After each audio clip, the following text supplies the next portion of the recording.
Something along the lines like, I'm so glad that you called so I could help figure this out with you.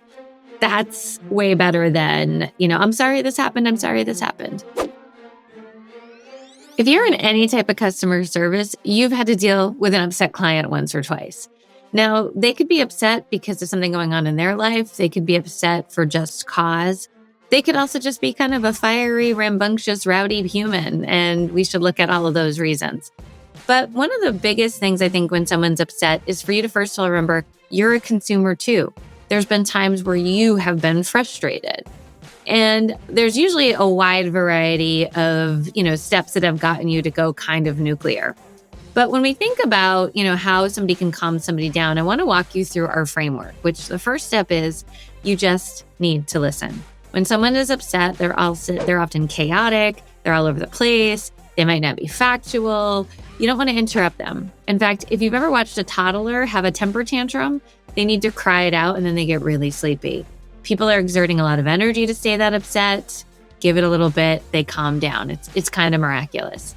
Once they've calmed down, now you can say, let me just clarify and ask a few questions. I want to make sure I got this absolutely accurate for you. And during that time frame, you can reconstruct the story like a crime scene investigator. What occurred, what their perception was, look at your own notes. Sometimes people's perception is their version of reality. You never want to confront this. So if you've called 5 times, they say no one's ever here, you don't really want to say, well, I've called you 5 times. Instead, you want to say, okay, I'm looking at my notes here. Is this the right phone number for you? Because it looks like we reached out on Tuesday to talk about this. So maybe we have an inaccurate phone number. That's a nicer way of approaching a prickly person.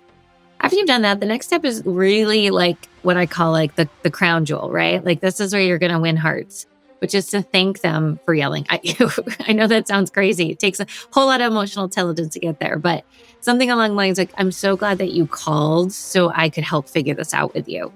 That's way better than, I'm sorry this happened. I'm sorry this happened. Honestly, this is when the bomb starts getting diffused, right? You're saying thank you and they realize they were kind of meanie pants to you. So this is an opportunity.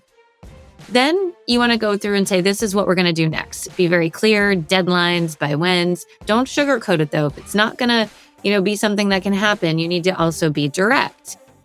People are okay with bad news. It's what happens next. And the final step is follow up and follow through. You cannot drop a ball when someone's frustrated. If you drop the ball and someone is frustrated, I will tell you hands down, you are going to get yourself into a way bigger pickle. You just reopened that wound, poured salt in it, spit in it, and then expecting the person to understand. They shouldn't. They're frustrated, right? And if we're true customer service professionals, we should be braced for people to be upset. I don't know any customer service industry where there are people who are just happy, happy, happy all the time. There's lots you can do to increase the happiness, but let's be upfront. We need to practice and plan for this. Check out our script booklet on how to handle upset customers.